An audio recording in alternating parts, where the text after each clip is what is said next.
Nossas riquezas. O governo diz que não temos recursos. Como não temos recursos? Por acaso não temos uma imensidão de terras férteis, com a maior parte ainda não utilizada?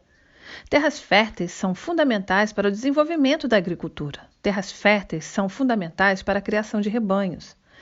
Por acaso não temos a maior quantidade de água potável do planeta?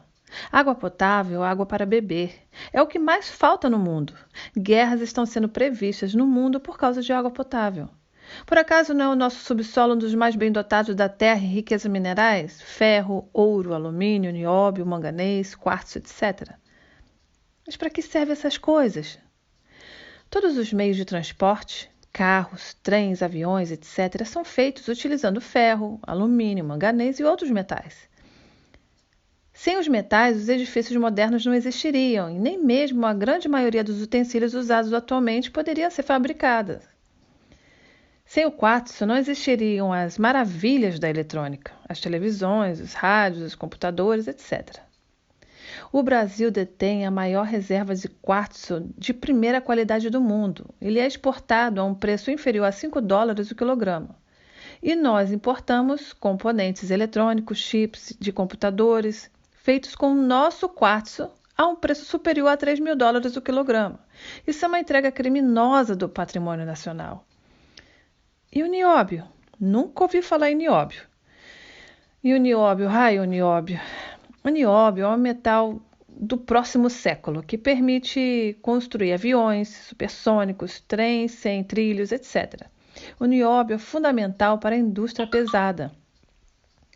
E o nosso Brasil é o maior produtor de nióbio do mundo, com mais de 95% da produção mundial. Nota: só a mina de Araxá, em Minas Gerais, tem 8 milhões de toneladas de metal contido. Ao preço médio de $60.000 a tonelada do metal no mercado internacional. Isso representa um patrimônio de 480 bilhões, cerca de $500 bilhão. E o nosso nióbio é vendido a preço de banana. Isso é entrega criminosa do patrimônio nacional. Por acaso não temos as maiores florestas do planeta? Por acaso não temos um dos maiores rebanhos da Terra, etc, etc, etc? Enfim, seria muito difícil viver hoje sem esses recursos essenciais. Esses sim, recursos verdadeiros, bases da riqueza real, e não a falsa riqueza, a riqueza de papel pintado. E então, como é que o senhor me diz que não temos recursos? Bom, tudo isso é verdade, mas o dinheiro mesmo nós não temos. Senhor, o senhor está falando de outra coisa. Eu estou falando de riqueza verdadeira. Sim, mas sem dinheiro eu não compro nada. Vamos por parte. O dinheiro é um símbolo que nada mais é do que a representação formal dessa riqueza. Por isso é que só o Estado pode fabricar dinheiro. Então está havendo uma confusão. Como é que, com todos esses recursos, com toda essa riqueza verdadeira, como o senhor diz, nós não temos dinheiro? É porque o Estado brasileiro, como tantos outros, Argentina, México, Chile, etc., submetendo-se às regras do Fundo Monetário Internacional, o FMI, aceitou que a nossa moeda fosse atrelada ao dólar. Mas o dólar não é uma moeda forte. É forte apenas porque os Estados Unidos têm o maior poder militar do mundo e emitem a seu bel prazer, sem nenhuma regra, tantos dólares quantos forem necessários para se apoderarem das riquezas dos nossos países, dos outros países, digo. Os Estados Unidos emitem dólares em quantidade muito superior à riqueza real daquele país. Os dólares são puro papel pintado. E é com esses dólares que eles compram as riquezas do mundo. Mas antes o cruzeiro não era atrelado ao dólar? O que é isso? Sempre foi. Cruzeiro novo, cruzado novo, RV, real. O sistema de referência é sempre o dólar, que é a moeda mundial. Não podemos negociar com nenhum outro país a não ser com o dólar. Mas o real agora é forte, tão forte quanto o dólar. Que é isso, cidadão? Não existe mais moeda nacional. O que existe atualmente no Brasil é o dólar batizado de real. exatamente como fizeram na Argentina, batizando o dólar de austral. Afinal de contas, falando de dinheiro vivo, quanto é que o governo arrecada por ano? Bem, falemos só da arrecadação federal. Em 1994 foram arrecadados 60 bilhões de dólares. Em 1995 foram 84 bilhões. Em 1996 foram 96 bilhões. Em 1997 serão no mínimo 120 bilhões. Nesse período, a arrecadação do governo federal aumentou 50%, acima da inflação, receita obtida apenas com os impostos federais. Então, se não há dinheiro, é porque o governo gasta mais do que arrecada, gerando um déficit público. Isso é o que todo mundo diz, mas trata-se de uma vergonhosa distorção da verdade. O governo gasta realmente mais do que arrecada, mas não é com as despesas públicas, não é para manter o funcionamento da máquina estatal, não é com o pagamento de funcionários públicos, não é para manter as forças armadas, não é para a manutenção de hospitais, escolas.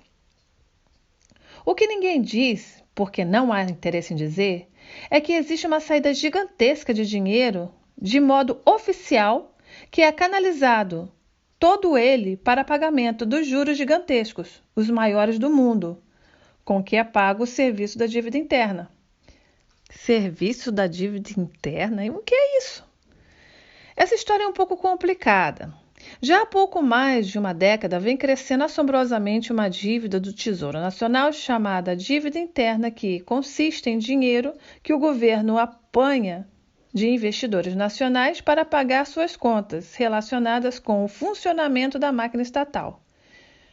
Como garantia desse dinheiro tomado emprestado, o governo emite papéis chamados títulos e, para atrair investidores, oferece taxas de juros exorbitantes.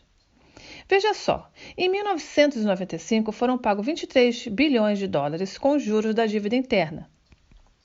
Em 1996 foram 16,6 bilhões de dólares só de juros da dívida interna, mais 7 bilhões pagos com juros da parte da dívida interna que foi transformada em dívida externa.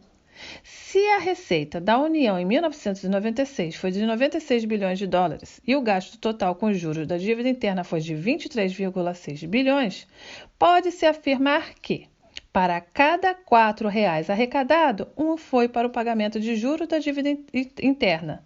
E ainda existe mais, muito mais. O governo toma emprestado através do Banco Central no exterior dólares para manter artificialmente suas reservas, que rendem para o Brasil cerca de 5% ao ano, mas paga aos credores juros de 15% ao ano. Essa diferença absurda de juros, em torno de 10% sobre 60 bilhões de dólares, vai representar uma perda de 6 bilhões de dólares. E pior ainda, existe uma dívida em moeda estrangeira que não é registrada, que não é mencionada e que não é calculada pelo governo. Dinheiro para especulação pura. Sob o título de portfólio para aplicação em papéis, em 1996 entraram 100 bilhões e saíram 65 bilhões. O saldo foi de 35 bilhões, mas quanto os capitalistas ganharam de fato? Foram os ganhos sobre 100 bilhões e os ganhos sobre os ganhos, tudo em reais.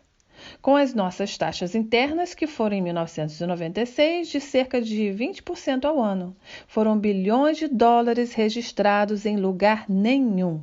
Agora veja, a verba federal destinada à saúde em todo o Brasil em 1996 foi de 14 bilhões de reais para o ano inteiro, enquanto só de juros, dívida interna e externa foram pagos, no mínimo, cerca de 30 bilhões de reais. Pagamos de juros em um ano o dobro de tudo aquilo que se gasta com todo o Sistema Unificado de Saúde, o SUS, no mesmo período. Assim não dá para aguentar. Entendi. E a corrupção? O senhor não falou da corrupção. Ela é criminosa, dolosa, existe em todos os níveis, mas não é o problema principal. Os meios de comunicação, principalmente a televisão, convencem a população de que esse é o problema maior. Mas não dizem que a perda oficial, mantendo as taxas de juros, como sempre tem feito, em níveis elevadíssimos, provoca uma sangria gigantesca dos recursos, que faz com que os corruptos sejam verdadeiros ladrões de galinha. Então o problema é só o pagamento das altas taxas de juros? Não, cidadão. Esse é um problema fundamental, sem dúvida, que desvia dezenas de bilhões de dólares por ano. As privatizações implicam desvios de centenas de bilhões de dólares. E é muito mais. Tudo oficializado. Se o patrimônio da Vale da Rio Doce é de, no mínimo, 1 trilhão e 500 bilhões de dólares, assim a gente entende por que não há dinheiro para a educação, para a saúde, para as estradas, para os serviços públicos em geral. Não há dinheiro para nada que seja relacionado com a vida do povo brasileiro, ou seja, para eles tudo, para o povo brasileiro nada. Então não há saída? Claro que há! O essencial é voltar à realidade, é ter coragem para enfrentar a armadilha que nos foi imposta pelos donos do mundo que comandam o sistema financeiro internacional. Só há uma saída, é a ruptura com o sistema financeiro internacional.